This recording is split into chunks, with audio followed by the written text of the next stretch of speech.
Mas, saya pemula, baiknya saya memulai beternak kelinci jenis apa? Nah, pertanyaan seperti ini sering banget ditanyakan sama aku, baik di komenan dari postinganku ataupun pesan langsung lewat WhatsApp. Nah, di video kali ini aku akan membantu kalian dalam memilih jenis kelinci apa yang baik untuk kalian ternakkan di lingkungan kalian masing-masing.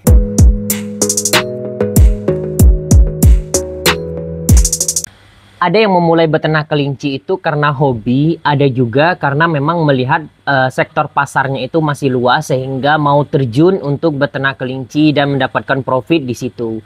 Nah, untuk kalian yang masih bingung nih mau beternak jenis apa, nah di video kali ini aku coba untuk membantu menjelaskan ke kalian jenis apa saja yang kiranya baik untuk dikembangbiakkan atau diternakkan. Oke teman-teman, sebenarnya kita mau beternak jenis apa itu sebenarnya tergantung kembali lagi ke kitanya. Nah, untuk ternakan kelinci sendiri itu ada beberapa ya teman-teman ya. Ada yang memang kita tuh mau ambil fokus ke pedaging ataupun ke hias yang target pasarnya nanti untuk penghobis. Jadi ada dua kemungkinan kalau kita mau beternak kelinci. Ada kelinci pedaging, ada kelinci hias. Nah, untuk kelinci hias sendiri sebenarnya banyak sekali jenisnya ya teman-teman ya. Bahkan kelinci putih-putih pedaging itu tuh juga bisa untuk dijadikan kelinci hias untuk penghobis. Karena nanti warnanya putih, bersih, orang juga mau untuk memeliharanya. Namun kalau untuk kelinci hias cenderung memang dia yang berwarna. Untuk kelinci hias sendiri ada banyak sekali teman-teman ya. Ada kelinci yang kecil itu ND, ada kelinci yang telinganya turun, ada Holland Loop, ada kelinci Angora, ada kelinci Rek, Mini Rek, kemudian ada kelinci Fuzi Loop, ada kelinci apa lagi ya? Banyak teman-teman ya, ataupun kelinci lokal atau kelinci persilangan Beligon ataupun banyak sebenarnya jenisnya, dan termasuk juga kelinci besar seperti Flemish Giant, German Giant itu juga salah satu termasuk jenis kelinci penghobis. Jadi masuknya ke hias karena jarang sekali untuk peternak kelinci pedaging memelihara kelinci Flemish Giant atau German Giant untuk dijadikan pedaging. Nah, biasanya akan dijadikan hias. Itu jenis-jenisnya teman-teman ya. Tapi di sini kan poinnya kembali lagi ke kalian. Kalian mau menyasar sektor pasar yang mana nih? Apakah ke hias ataupun ke pedaging? Nah, untuk kalian yang berada di daerah khususnya Pulau Jawa, ini kan Pulau Jawa ini banyak banget kulinernya teman-teman ya. Mau baik itu di Jawa Tengah, Jawa Timur ataupun di Jawa Barat. Kalau di Jawa Tengah itu biasanya di Tawangmangu pusatnya, kemudian di Jalan Kaliurang seperti ini pusat-pusat kuliner untuk olahan dari daging kelinci seperti sate dan lain-lainnya. Kalau di Jawa Barat nanti kan ada Lembang ya yang dingin-dingin. Pokoknya banyak sih sebenarnya teman-teman ya, di Jawa Timur pun juga ada banyak seperti itu. Tinggal lagi kalau kalian mau beternak nanti cari bakul atau cari tengkulak yang mau mengambilnya. Nah, intinya seperti itu aja. Kalau kelinci pedaging yang aku rekomendasikan biasanya itu jenis kelinci New Zealand. Kemudian juga jenis kelinci saat ini Hyla namanya teman-teman ya. Karena dua itu yang menurutku paling banyak peminatnya teman-teman. Jadi kalian nanti kalau memulai beternak kelinci tersebut bisa nanti menjual dagingan ketika panen. Kemudian juga bisa menjual bibit untuk calon indukan. Nah, biasanya kalau kita sudah memulai beternak kelinci, orang-orang menjadi tahu dan tertarik juga untuk beternak. Nah, jadi kita bisa menyediakan bibitnya. Nah, untuk kelinci pedaging, kedua jenis tersebutlah yang paling rekomendasi dari aku sendiri teman-teman ya. Memang ada beberapa jenis kelinci pedaging yang lain. Contohnya seperti California. Kemudian jenis kelinci high cool.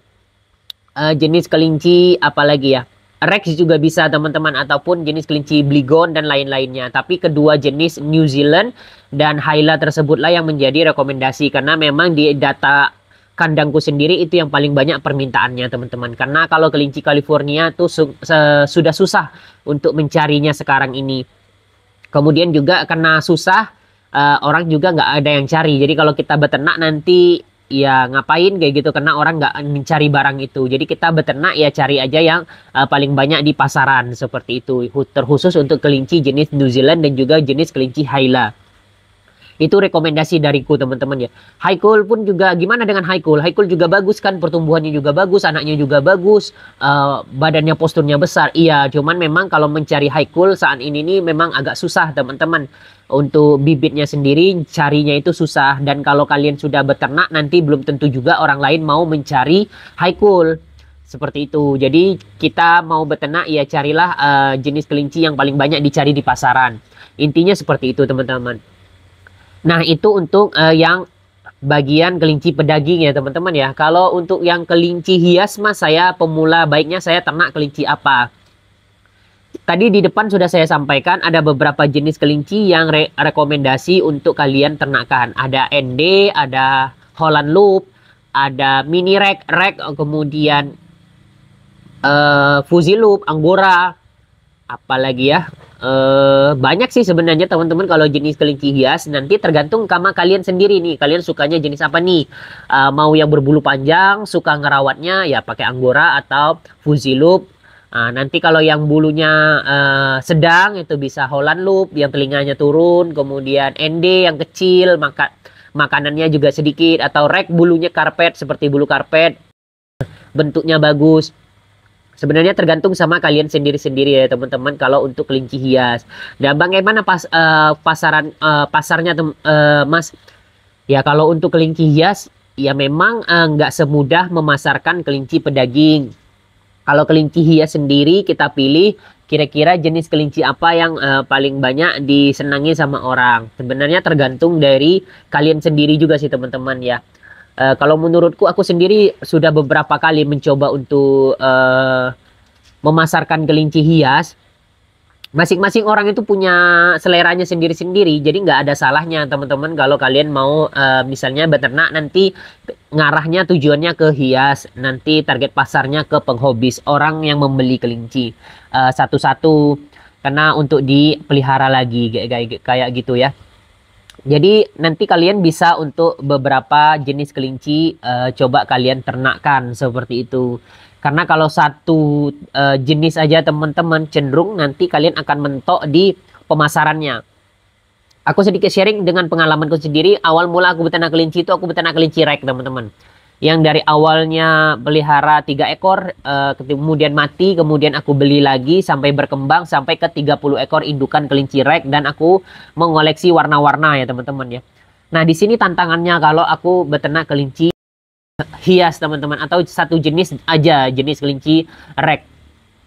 Kalau jenis Rek itu tuh nanti yang menjadi bumerang buat aku sendiri, menurutku itu adalah jantan, kebanyakan jantan nanti anakannya ataupun warnanya hitam. Nah, itu jenis kedua itu tuh sangat apa ya? Sangat enggak sangat susah untuk dijual kayak gitu teman-teman ya. Karena kalau kelinci itu kan kebanyakan orang nyarinya betina. Orang nyarinya betina, kemudian menghindari warna-warna gelap. Warna-warna hitam kan orang cenderung nggak suka ya. Memang ada sebagian yang suka aja warna hitam. Tapi sebagian orang yang suka berwarna. Terlebih kita kalau pasaran kita itu tuh ibu-ibu ataupun anak-anak. Jadi mereka kan lebih suka berwarna-warna. Nah, jadi kalau kalian beternak kelinci hias nanti ya pilihlah warna-warna yang cerah. Jadi hindari warna-warna gelap seperti itu. Apapun jenisnya nanti. Jadi seperti itu teman-teman. Jadi susahnya nanti itu anaknya tuh banyak jantan, kemudian warnanya gelap. Nah, itu yang menjadi sulit untuk beternak kelinci hias itu. Karena kita memasarkan kelinci itu dari dia lepas sapih atau pisah dari indukannya. Kemudian nanti kita mulai pasarkan pasti yang habis duluan betina. Minimal kita menjualnya itu per pasang. Tapi kadang kebanyakan orang mau beli yang betina aja. Besok orang datang lagi mau beli itu betina lagi. Jantannya gimana? Nah, itu yang sulitnya kalau kita beternak kelinci hias. Memang kita mungkin kalau kita punya pasaran sendiri, misalnya kalian menjual ini nanti buka stand di tempat-tempat ramai, ya itu kemungkinan bakalan sold out juga yang jantannya warna gelap. Tapi kalau misalnya kalian pure beternak aja di rumah memasarkan kelinci nggak maksimal, ya nanti kesulitan dalam memasarkan kelinci yang jantannya itu teman-teman. Tapi ya nggak apa-apa, semakin lama kita pelihara nanti usianya juga semakin naik, ya mudah-mudahan makin lama nanti makin kejual. Tinggal kita tawarkan aja. Jadi intinya seperti itu kalau kita memasarkan kelinci ya teman-teman ya. Apapun itu bagus teman-teman, tinggal nanti sektor pasarnya aja kalian pilih, kalian mau ke pedaging atau kalian mau ke hias. Kalau hias memang kalian butuh ekstra untuk memasarkan kelincinya, karena yang kalian tuju itu orang penghobis, orang yang mungkin hanya sekali aja beli sama kalian. Jadi dia beli kelinci sama kalian, sudah punya, dia rawat, dia hobi, seneng, udah kayak gitu. Kecuali kalau mati mungkin dia bakalan beli lagi ke kalian. Tapi kalau kelinci pedaging beda dengan kelinci pedaging. Kalau kelinci pedaging kalau sudah punya satu pelanggan, biasanya ya kita punya panenan langsung diambil, punya panenan langsung diambil, karena memang untuk dikonsumsi seperti itu. Kalau kelinci hias memang kita cari terus pelanggan kita tuh orang yang berbeda-beda. Kalau kelinci hias itu tantangannya seperti itu, jadi orangnya berbeda-beda, jadi harus rajin-rajin posting kelincinya, rajin-rajin memasarkan kelincinya, kemudian rajin-rajin juga untuk apa ya bahasanya tuh ya, ya koar-koar sih intinya, untuk menyampaikan ke orang-orang bahwasanya kalian itu beternak kelinci, khususnya kelinci hias kayak gitu. Karena kelinci hias itu kan rata-rata bentuknya imut, lucu. Nah, rajin-rajin bikin foto, bikin video, posting kayak gitu. Mungkin buat akun sendiri untuk apa namanya, nama kandangnya, mulai branding nama kandang, mulai branding diri, mulai branding jenis tersebut. Nah, intinya seperti itu aja sih teman-teman dari aku. Untuk kalian yang masih bingung nih mau ternak jenis apa, mau arah tujuannya mau kemana. Jadi itu aja mungkin rekomendasi dari aku teman-teman. Semoga aja kalian berhasil untuk beternak kelinci dan memulai beternak kelinci. Karena beternak kelinci itu ya menguntungkan dan mengasihkan teman-teman ya. Kita bisa berinteraksi dengan kelinci dan juga bisa mendapatkan keuntungan atau profit dari peternakan itu tersendiri. Cukup gini aja teman-teman untuk video kali ini. Kalau kalian ada pertanyaan lagi silahkan tuliskan di kolom komentar. Ataupun kalian nanti yang mau cari bibit kelinci hias ataupun kelinci pedaging, kalian bisa hubungi di nomor WhatsApp dari Dinaraya Rabbit Farm. Atau kalian yang mau cari perlengkapan peralatan ternak, kalian juga bisa menghubungi Dandelion Shop. Oke teman-teman ya, sampai jumpa lagi di video selanjutnya. Sukses terus peternak kelinci Indonesia.